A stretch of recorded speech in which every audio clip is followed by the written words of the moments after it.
Babu ma jaa fi bukai Rasulillah sallallahu alaihi wasallam.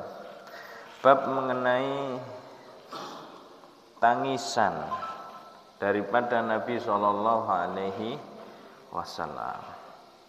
Di dalam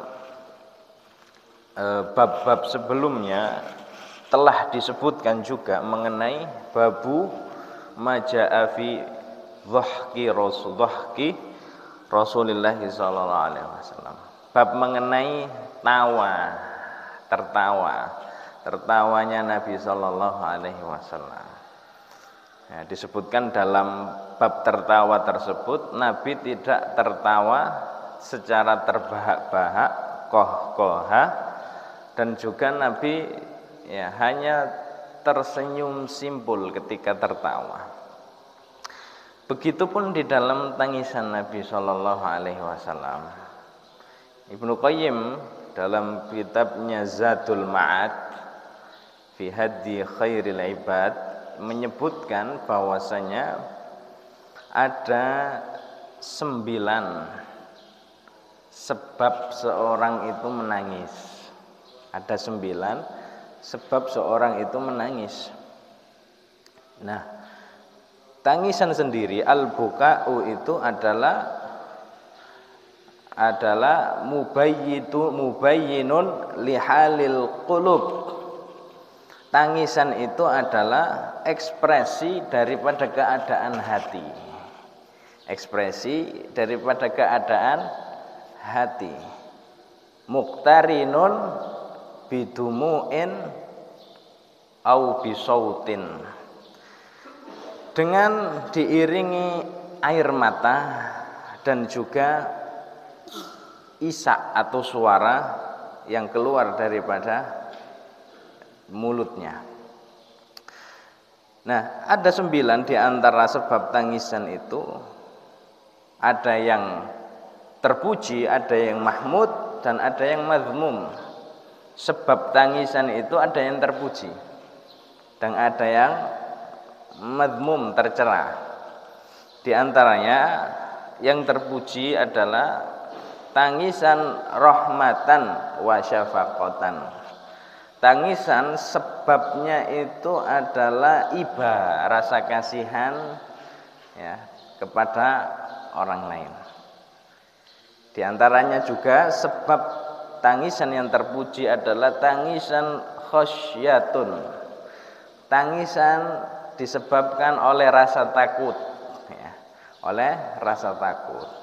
Rasa takut kepada Allah Subhanahu wa taala, mungkin dengan mengingat dosa-dosanya timbul mengingat azab-azab Allah, kejadian-kejadian negeri akhirat, timbul dalam hatinya ketakutan sehingga dia menangis. Di antara juga tangisan yang terpuji adalah tangisan al-mahabbah wasyauq. Tangisan kecintaan dan juga kerinduan. Tangisan kecintaan dan juga kerinduan. Nah, ada beberapa tangisan yang tercela. Di antaranya kata Ibnu Qayyim di situ adalah tangisan al-jaza' pakai ain wa adamu ihtimal. Tangisan karena keputusasaan. Sudah mohon maaf dikasih ujian berat, dikasih tidak ada ujung-ujungnya, dia kemudian merasa putus asa. Maka ini tangisan yang tercela. Tangisan yang menghadirkan dosa. Tidak selesai diberikan kesembuhan dari penyakitnya, kemudian dia berputus asa sambil menangis-nangis. Maka ini tangisan keputusasaan, ini tangisan yang menghadirkan dosa. Itu diantaranya. Adapun bukaul huzni, tangisan karena sedih, itu bukan juga tercela, bukan juga terpuji. Karena tabiat hati manusia itu bisa sedih. Nah, namun kita lihat ketika tangisan sedih itu menghadirkan ketakwaan, ya, dengan hadirnya kesedihan itu kemudian dia mengingat hal-hal yang mendorong dia untuk beramal, maka dia berpahala.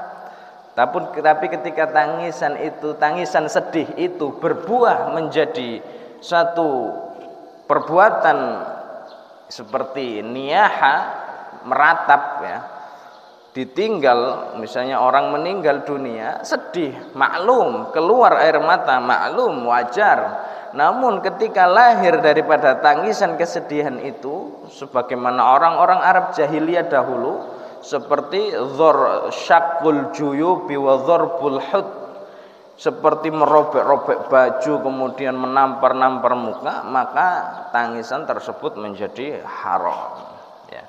Tangisan tersebut menjadi haram.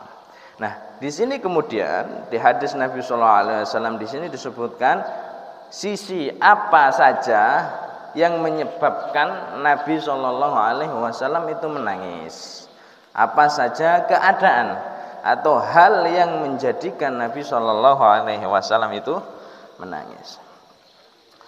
Haddatsana Suwaid bin Nasr, daripada Suwaid bin Nasr, ana Abdullah bin Mubarak, dari Abdullah bin Mubarak, an Hammad bin Salamah, daripada Hammad bin Salamah, an Thabit, daripada Thabit, an Mutarrif wa huwa ibnu Abdullah bin Shikhir, daripada Abdullah bin Shikhir, an abihi, daripada bapaknya sendiri, faqala, beliau menuturkan,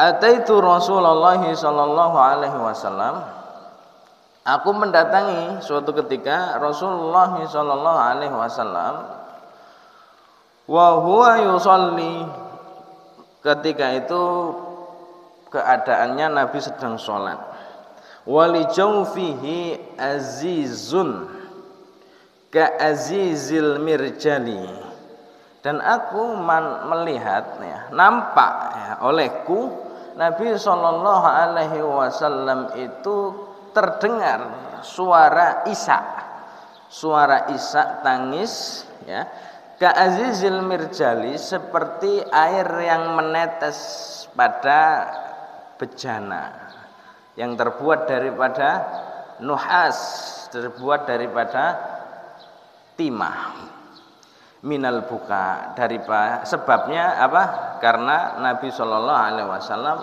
menangis. Jadi kalau disimpulkan di sini, ketika Nabi sallallahu alaihi wasallam sedang sholat, kemudian beliau sallallahu alaihi wasallam menangis, maka sebab tangisan dari Nabi sallallahu alaihi wasallam adalah buka'u al-khaufi wal khasyah, tangisan karena rasa takut dan juga kekhawatiran. Nah, ada perbedaan antara khaufun, ya, kalau diartikan sama saja, khaufun takut dan khasyah kekhawatiran. Bedanya, tingkatan yang lebih tinggi adalah khasyah. Khaufun itu artinya takut terhadap sesuatu yang telah terjadi. Takut terhadap sesuatu yang telah terjadi. Ya. Jadi ada rasa ketakutan terhadap sesuatu yang telah terjadi. Sedangkan khasyah adalah ketakutan terhadap sesuatu yang akan terjadi. Itu khasyah. Makanya dalam hadis itu, dalam ayat itu, wala taqtulu auladakum khasyatal infaq. Orang-orang Arab dulu itu saking takutnya mereka itu memiliki anak itu karena tidak mampu, karena kekhawatiran dewasa yang akan datang tidak mampu untuk memberikan nafkah. Khasyah, ketakutan terhadap sesuatu yang akan datang. Wala taqtulu auladakum, jangan bunuh anak kalian khasyatal infaq, karena khawatir nantinya ini makan apa. Nah, Adapun khasyah ini sendiri adalah ketakutan yang didasari oleh ilmu. Ketakutan yang didasari oleh ilmu. Ma'rifatullah, pengetahuan akan hak-hak Allah, maka ini disebut dengan khasyah. Jadi itu yang dilakukan oleh Nabi Shallallahu Alaihi Wasallam. Beliau menangis, dasarnya adalah, sebabnya adalah khasyatullah, ketakutan akan keadaan yang akan terjadi nantinya ketika di hari akhirat. Kemudian yang kedua, hadis yang kedua, haddatsana Mahmud bin Ghailan, dari Mahmud bin Ghailan, haddatsana Muawiyah bin Hisham, daripada Muawiyah bin Hisham, haddatsana Sufyan, daripada Sufyan Ats-Tsauri, anil A'mash, daripada Imam A'mash Sulaiman bin Mihran Al-A'mashi, an Ibrahim, di sini bisa Ibrahim bin Hamad, an Abidah, daripada Abidah seorang tabi'in mulia, an Abdullah bin Mas'ud, daripada Abdullah bin Mas'ud radhiyallahu anhu qala, beliau radhiyallahu anhu menuturkan, qala li Rasulullah sallallahu alaihi wasallam, suatu ketika Ibnu Mas'ud itu bersama Nabi sallallahu alaihi wasallam, faqala li, Nabi mengatakan kepadaku, iqra alayya, Ibnu Mas'ud, bacakan Al-Qur'an untukku. Faqultu, aku katakan, kata Ibnu Mas'ud, ya Rasulullah, wahai Rasulullah, aqra'u alaik wa alaika unzila, apakah aku akan membacakan kepadamu Al-Qur'an sedangkan Al-Qur'an itu sendiri turun kepadamu? Faqala, Nabi sallallahu alaihi wasallam kemudian menjawab, inni uhibbu an asma'ahu min ghairi, sungguh aku senang bila orang lain memperdengarkan atau membacakan Al-Qur'an kepadaku.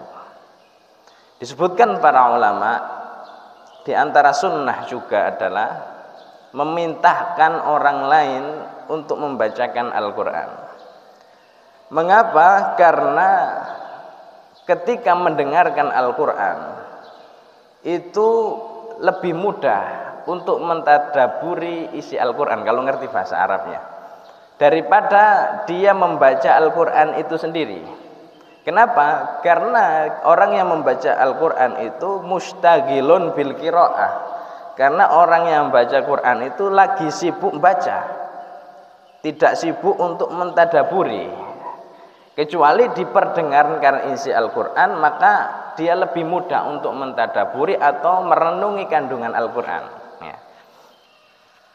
Maka di sini di antara sunnah Nabi SAW untuk memperdengarkan Al-Qur'an kepada kita, ya, daripada orang lain. Faqara'tu suratan Nisa, maka kata Ibnu Mas'ud, aku kemudian membaca surat An-Nisa. Ya, dari awal surat An-Nisa dibaca oleh Ibnu Mas'ud, hatta balagtu, sampai ketika aku sampai pada satu ayat aku baca, wajibna bika ala haula'i syahida, pada ayat surat An-Nisa ayat 41 sampai ayat situ, ya, faqal, kata Ibnu Mas'ud, fara'aitu aynai Rasulillahi sallallahu alaihi wasallam tahmilan, aku melihat setelah Nabi sallallahu alaihi wasallam memberhentikanku, hasbuka ya Ibnu Mas'ud, berhenti Ibnu Mas'ud, aku melihat mata Rasul sallallahu alaihi wasallam berlinang air mata. Beliau sallallahu alaihi wasallam berlinang air mata, syafaqatan li ummatihi, akibat rasa rindu beliau, rasa iba beliau terhadap umatnya sallallahu alaihi wasallam.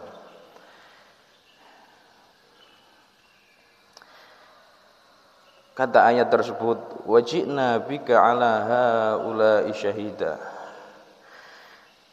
Dan kami datangkan umat-umatmu Muhammad sallallahu alaihi wasallam, dan engkau akan menjadi saksi bagi mereka semuanya. Engkau Muhammad sallallahu alaihi wasallam akan menjadi saksi bagi mereka semuanya. Rasul sallallahu alaihi wasallam di sini menangis akibat sebabnya beliau sallallahu alaihi wasallam akan menanggung semua urusan-urusan umatnya ketika di hari akhirat.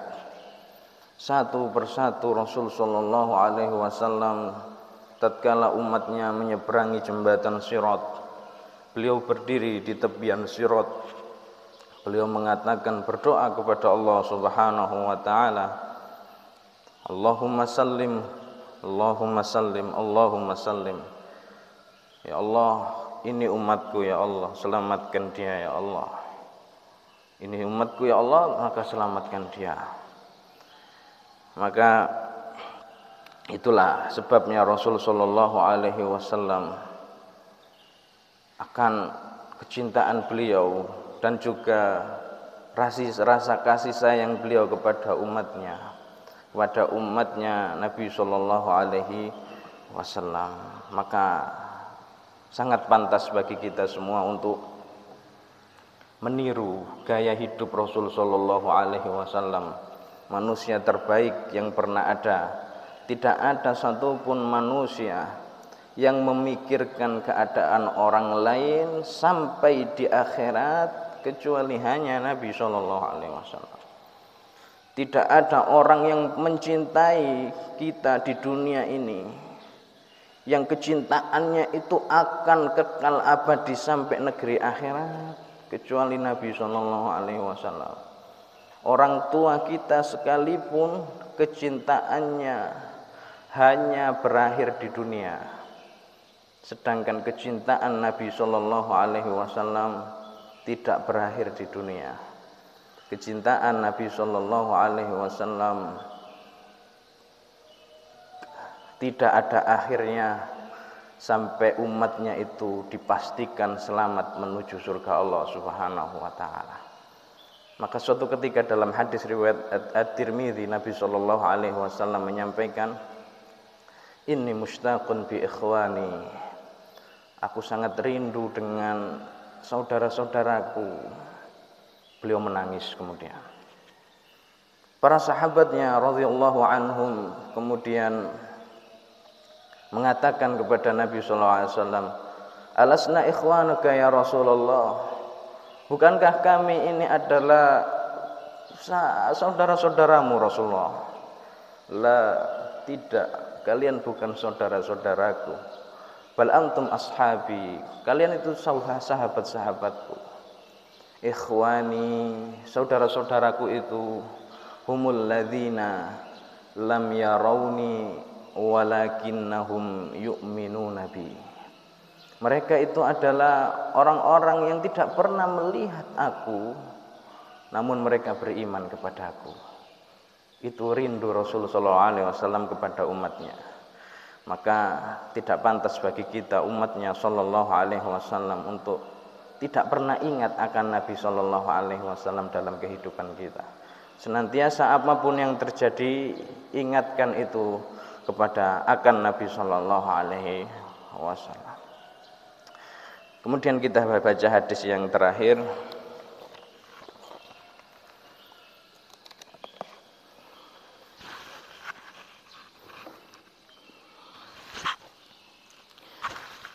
Haddatsana Muhammad bin Bashar, daripada Muhammad bin Bashar. Haddatsana Abdurrahman bin Mahdi, daripada Abdurrahman bin Mahdi. Haddatsana Sufyan, daripada Sufyan Ats-Tsauri rahimahullah taala, an Asim bin Ubaidillah, daripada Asim bin Ubaidillah. Anil Qasim bin Muhammad, Al-Qasim bin Muhammad bin Sallam, bukan. Ana Aisyah radhiyallahu taala anha, daripada Aisyah radhiyallahu taala anha istri beliau, anna Rasulullah sallallahu alaihi wasallam, adalah Nabi sallallahu alaihi wasallam qabbala Utsman bin Ma'zun, mencium kening Utsman bin Ma'zun. Utsman bin Ma'zun ini siapa? Utsman bin Ma'zun ini saudara sepersusuan Nabi sallallahu alaihi wasallam. Saudara sepersusuan Nabi sallallahu alaihi wasallam. Wa huwa mayyitun wa huwa yabki. Kemudian Nabi sallallahu alaihi wasallam ketika melihat Utsman bin Ma'zun ini meninggal dunia, beliau menangis. Au qala ainahu tuhraqani, air matanya tumpah keluar. Nah, kalau disimpulkan apa sebab Nabi Shallallahu Alaihi Wasallam di sini menangis, adalah buka'u al-huzni, air mata ataupun tangisan kesedihan, yang menjadi tabiat atau ya sebagai tabiat, sebagai naluri manusia itu menangis karena sedih. Maka ada kuncinya, kata Nabi Shallallahu Alaihi Wasallam, ketika Nabi pun pernah ditinggal anaknya namanya Ibrahim itu meninggal dunia, kata Nabi, innal ainani latadma, air mata boleh menangis, wa innal qulub latahzan, kalau hati itu boleh juga sedih. Tapi dengan catatan wala naqulu illa lima yardhahu rabbuna. Tapi jangan sampai mulut itu mengucapkan satu perkataan kecuali satu perkataan yang membuat Allah Tuhan kita semua itu ridha. Jangan ada ucapan-ucapan yang menolak atau mengingkari takdir Allah. Seperti mengucapkan seandainya. Tidak boleh mengucapkan seandainya dan dihubungkan dengan takdir. Wala taqul lau, jangan katakan seandainya saya tadi tidak lewat situ niscaya saya tidak akan ketabrak. Wallahi, jangan katakan seperti itu, karena itu mengingkari takdir Allah. Ya, berputus asa, menolak takdir Allah. Walakin kul, katakan saja qadarallahu wa ma syaa fa'alah. Ya sudah, ini sudah takdir Allah, apapun yang terjadi ya terjadi. Wa li'anna lau, karena perkataan lau taftahu amala syaitan, karena ucapan seandainya, sekiranya itu adalah jalan seseorang itu masuk ke dalam perangkap setan. Itu saja yang bisa dibacakan pada kesempatan kali ini. Semoga ada guna dan manfaatnya bagi saya pribadi dan juga jamaah sekalian. Subhanakallahumma wa bihamdika asyhadu an la ilaha illa anta astaghfiruka wa atubu ilaik. Wassalamualaikum.